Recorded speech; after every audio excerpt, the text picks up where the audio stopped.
اعوذ باللہ من الشیطان الرجیم بسم اللہ الرحمن الرحیم اللہم صلی علی محمد و آل محمد۔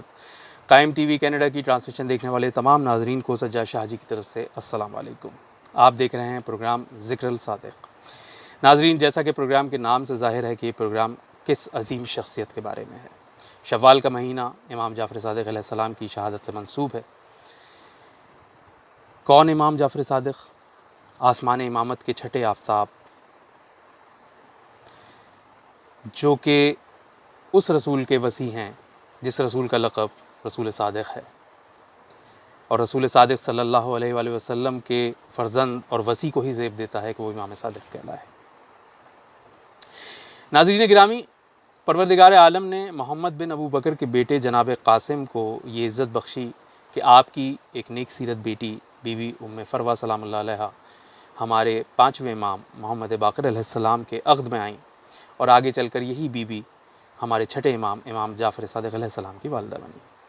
امام جعفر صادق علیہ السلام کی ولادت 17 ربیع الاول 83 ہجری مدینہ میں ہوئی۔ امام جعفر صادق علیہ السلام نے اپنی زندگی کے ابتدائی برس اپنے دادا امام زین العابدین کے سائے میں گزارے۔ آپ نے ولید بن عبد الملک کا وہ دور بھی دیکھا کہ جب اس نے اتنی سختیاں کریں کہ امام زین العابدین لوگوں کو اسلام کی سچی اور صحیح باتیں نہیں بتا سکتے تھے، اس لیے آپ نے دعاؤں کے ذریعے اس تعلیم کو دیا۔ مگر ولید بن عبد الملک نے آپ کو 95 ہجری 95 ہجری میں شہید کر دیا۔ اس وقت امام جعفر صادق علیہ السلام کی عمر 12 برس تھی۔ امام صادق کے دیکھتے ہی دیکھتے ولید، یزید، ابراہیم سب گزر گئے، سب موت کا شکار ہو گئے۔ پھر عمر بن عبدالعزیز کا دور بھی آیا۔ عمر بن عبدالعزیز کا دور یہ وہ دور تھا کہ عمر بن عبدالعزیز نے امام علی علیہ السلام کو برا بھلا کہنے کی وہ 60 سالہ قبیح رسم بند کروا دی جو تمام اسلامی ملکوں میں پھیلی ہوئی تھی۔ یقیناً اس بات سے امام صادق کا دل ضرور خوش ہوا ہوگا۔ خدا جانے وہ کیسے لوگ تھے اور کیسے مسلمان تھے جو امام علی علیہ السلام کو برا بھلا کہا کرتے تھے، کیونکہ امیر المومنین امام علی علیہ السلام دین اسلام کی اساس ہیں، ایمان کی بنیاد ہیں۔ امام صادق نے تقریباً 6 یا 7 اموی بنو امیہ کے خلیفاؤں کا دور دیکھا۔ آپ نے وہ ساری سختیاں دیکھیں جو اس وقت اہل بیت پہ ڈھائی جاتی تھیں۔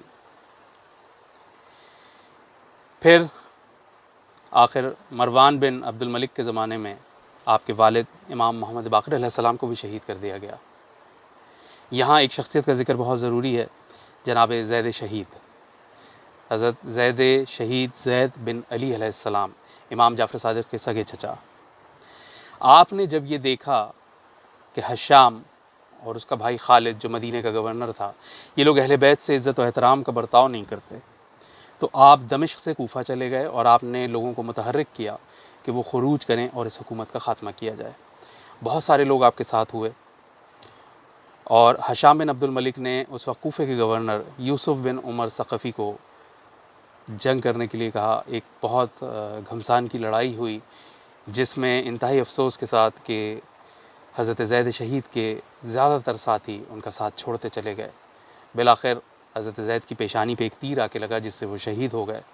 بعد میں اموی حکومت نے کناسہ کے مقام پر آپ کی لاش کو سولی پہ لٹکایا، آپ کے جسم اطہر کو، اور 2 سال تک وہ اسی طرح وہاں لٹکی رہی اور بعد میں آگ میں جلا دی گئی۔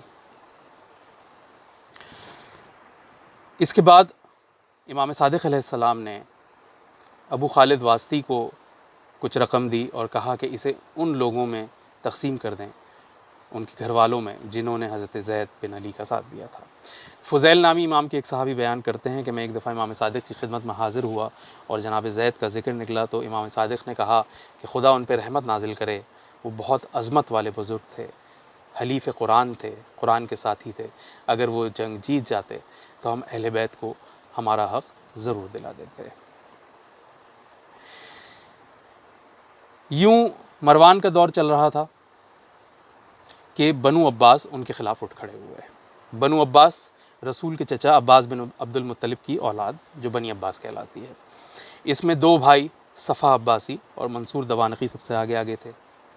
ان لوگوں نے نعرہ بلند کیا کہ ہم خون حسین کا انتقام لینے کے لیے بنو امیہ سے لڑ رہے ہیں اور ہم حکومت حاصل کر کے اہل بیت کے حوالے کریں گے۔ ادھر خراسان میں ابو مسلم خراسانی اور ابو سلمہ نے بھی یہی تحریک شروع کر دی۔ ان دونوں نے امام کے نام ایک خط بھیجا جس میں امام سے کہا کہ آپ ہمارے ساتھ شامل ہو جائیں تو یہ تحریک زیادہ زور پکڑ جائے گی۔ امام کو جب یہ خط ملا تو امام نے اس خط کو ایک چراغ کی لو پہ رکھ کے جلا دیا اور قاصد سے کہا کہ کیا وجہ ہے کہ آج یہ بڑے بڑے لوگ ہمارے شیعہ بن گئے ہیں، جاؤ اور ان سے کہہ دو کہ ان کا مجھ سے اور میرا ان سے کوئی تعلق نہیں۔ یوں امام نے اپنے آپ کو ان تحریکوں سے الگ رکھا۔ ادھر ابو مسلم خراسانی اور ابو سلمہ یہ بھی جا کے صفا عباسی اور منصور دوانقی سے مل گئے اور ایک زوردار لڑائی ہوئی جس کے نتیجے میں بنو امیہ کی حکومت ختم ہو گئی اور بنو عباس کی حکومت قائم ہو گئی۔ جب یہ ساری شورشیں چل رہی تھیں امام صادق نے اس وقت کا بھرپور استعمال کیا اور آپ دین اسلام کی سچی اور صحیح باتیں پھیلانے میں لگے رہے۔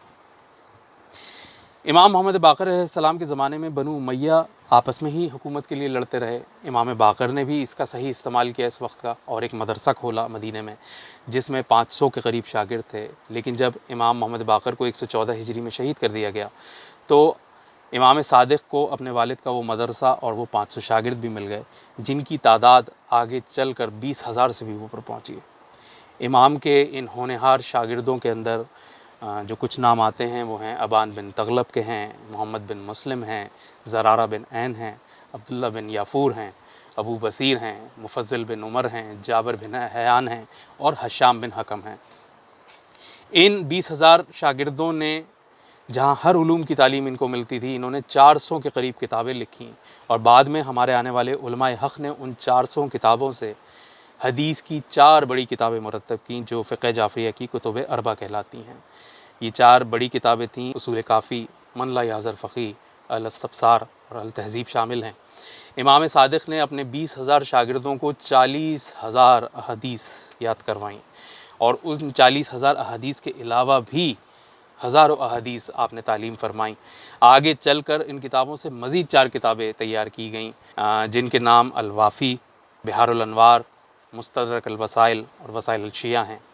امام کے شاگردوں میں مفضل بن عمر کی کتاب توحید مفضل ایک مارکۃ الآراء کتاب ہے۔ امام کے شاگردوں میں الجبرہ کے بانی جابر بن حیان امام صادق کے ہی شاگرد ہیں۔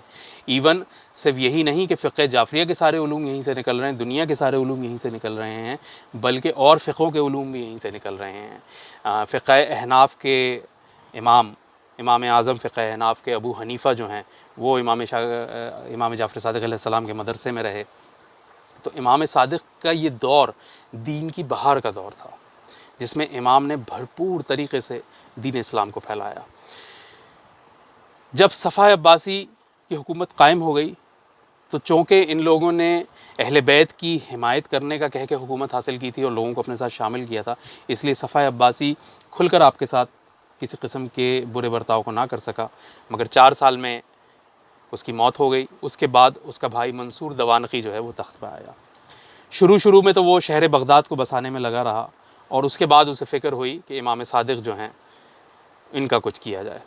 اس نے امام صادق کے بڑے بڑے شاگردوں کو قید میں ڈالا، یہاں تک کہ اس نے کوفے میں بہت سارے علویوں کو، علوی ان لوگوں کو کہا جاتا ہے جو امام علی علیہ السلام کی وہ اولادیں جو جناب سیدہ کے علاوہ اور ازواج ہیں، انہیں علوی کہا جاتا ہے۔ بہت سارے علوی سادات کو اس نے ایک ہی مکان میں بند کر دیا جہاں وہ سب بھوک پیاس سے تڑپ تڑپ کے مر گئے اور بعد میں ان کے اوپر مکان کی چھت گرا دی گئی۔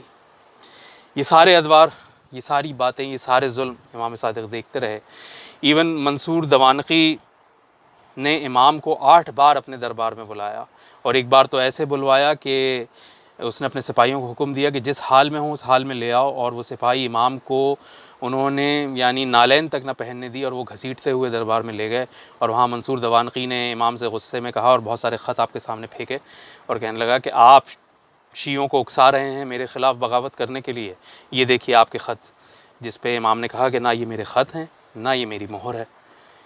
امام کی یہ نرم باتیں اور نرم لہجے کی وجہ سے منصور تھوڑا ہلکا ہوا اور اس نے امام کو جانے دیا، مگر جب اس نے اتنے سارے علوی سادات کو قتل کیا تو بعد میں کسی نے اس سے کہا کہ بھئی اب تو تمہارے تقریباً سارے دشمن ختم ہو گئے، تو وہ ہمیشہ یہ کہتا تھا کہ نہیں، امام جعفر صادق ابھی بھی باقی ہیں، اور بالآخر اس نے مدینے کے گورنر کو کہہ کے امام صادق علیہ السلام کو بھی زہر دلوا دیا۔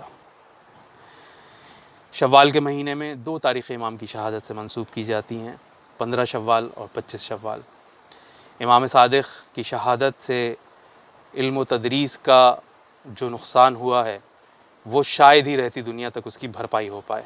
آج انسان جتنی ترقی کے اوپر ہے شاید اس سے بھی بہت آگے ہوتا اگر یہ ڈسٹریکشن میٹرز، یہ رکاوٹیں، یہ دشمنیاں بیچ میں نہ آتی۔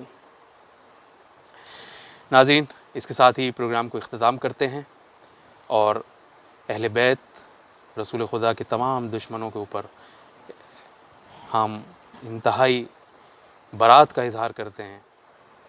اس کے ساتھ ہی پروگرام ذکر الصادق سے سجاد شاہ جی کو اجازت دیجیے۔ اپنا اور گرد و نواح سب کا خیال رکھیے گا، اور دیکھتے رہیے گا قائم ٹی وی، کیونکہ قائم سے ہے زندگی۔